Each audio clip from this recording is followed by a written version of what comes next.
শোনালেন বিদাত কি করে আবিষ্কার হয়, বিদাত কি করে আবিষ্কার হয় সমাজে।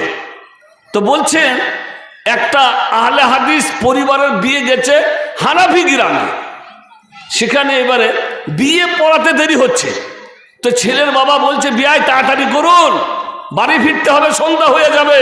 তা বলছে কি আর বলবো, ছেলেগুলাকে পাঠিয়েছি, এখনো পর্যন্ত একটা বিড়াল ধরে আনতে পারলো না। বিড়াল মানে বলছে ওই বিয়ে পড়ানোর সময় একটা বিড়ালকে বেঁধে রাখতে হবে না খুঁটিতে। তো বিবাহিত অবাক, বিয়ে পড়ানোর সময় একটা বিড়ালকে বেঁধে রাখতে হবে খুঁটিতে, আবার কেউ কথা।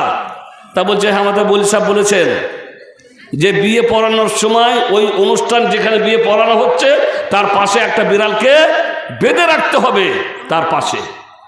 এটা কোথাকার? মোল সাহেবকে ডাকা হলো। মোল সাহেব আপনি কোথায় পেয়েছেন গো? বলে আমার ওস্তাদ বলেছে। আচ্ছা আচ্ছা, তার ওস্তাদ, ও সে তার ওস্তাদের কাছে শুনেছে। এই করতে করতে যখন বহুদূর যাওয়া হলো তখন দেখতে পাওয়া গেল গ্রামের একটা ছেলে কোনো এক যুগে কোনো এক বন্ধুর বিয়েতে গেছিল, আর সে এই নিয়ত করে গেছিল এই বিয়েতে যা কিছু হবে সব আমি নোট করব। কলম আর নোটবুক নিয়ে গেছে, কলম আর নোটবুক সাথে করে নিয়ে গেছে। তো এবারে বরযাত্রীরা বের হলো, কে কেমন সাজলো, কে কি করলো, বাসে চাপলো, তারপরে মেয়ের বাড়িতে নামলো, কিভাবে আপ্যায়ন হলো, তারপর প্রথমে কি দেওয়া হলো, শরবত, গুড়, পানি, যেখানে যেমন নিয়ম আছে আর কি।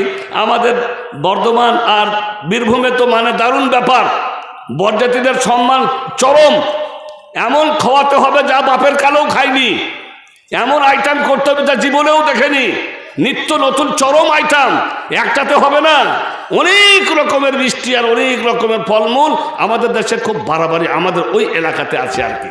তো মোট কথা হচ্ছে আপ্যায়ন হয়ে গেল, সে লেগলো, সব কিছু এই হলো, তারপরে এই হলো, তারপরে এই হলো, তারপরে যখন বিয়ের অনুষ্ঠান হচ্ছে তখন ওই ছেলেটা দেখছে ওই বিয়ের অনুষ্ঠানের পাশে একটা বিড়াল বাঁধা রয়েছে।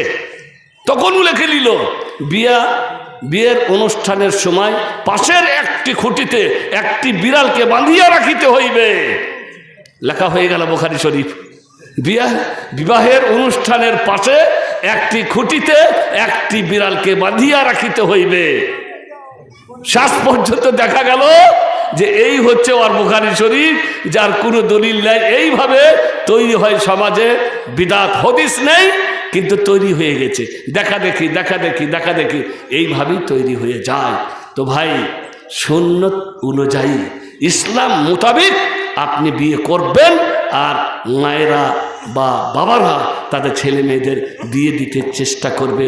রাসূল করিম সাল্লাল্লাহু আলাইহি সাল্লাম বলেছেন ইদা খাতাবা আহাদুকুম মান তারদাউনা বিদীনিহি ওয়া খুলুকিহি ফাযাওওয়াজু ইল্লাম তাফআলু তাকুন ফিতনাতুন ফিল আরদ ওয়া ফাসাদুন আরিদ। যখন কোনো সৎ ছেলে যার চরিত্র ভালো, দিনদার, যদি তোমার মেয়েকে বিয়ে করার প্রস্তাব দাও ফাযাওওয়াজু, তাহলে তুমি তোমার মেয়ের বিয়ে তার সাথে দিয়ে দাও।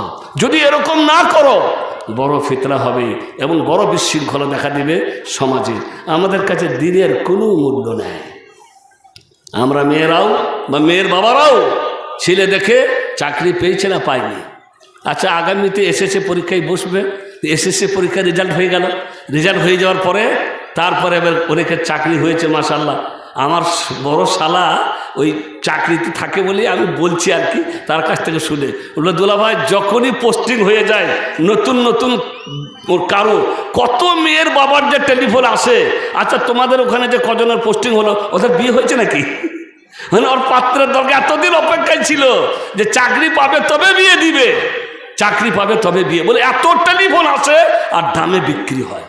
বলে ফোনেই বলে দেয় আমি এত দিব ওকে বলে দাও, আমি এত দিব ওকে বলে দাও। চাকরি দেখে বিয়ে দিচ্ছে, দিন দেখে নয়, দিনদার দেখে নয়, চরিত্র দেখে নয়, আদর্শ দেখে নয়। তারপরে আপনার মেয়ে যাচ্ছে সে চাকরিওয়ালার বাড়িতে, আর সেখানে দেখছেন যে চাকরি হয়েছে সবই আছে, শান্তিটুকু নাই। কারণ চাকরি টাকা পাওয়া যায়, আর এই টাকা দিয়ে বাজারে শান্তি কিনা যায় না, বাজারে সুখ কিনা যায় না।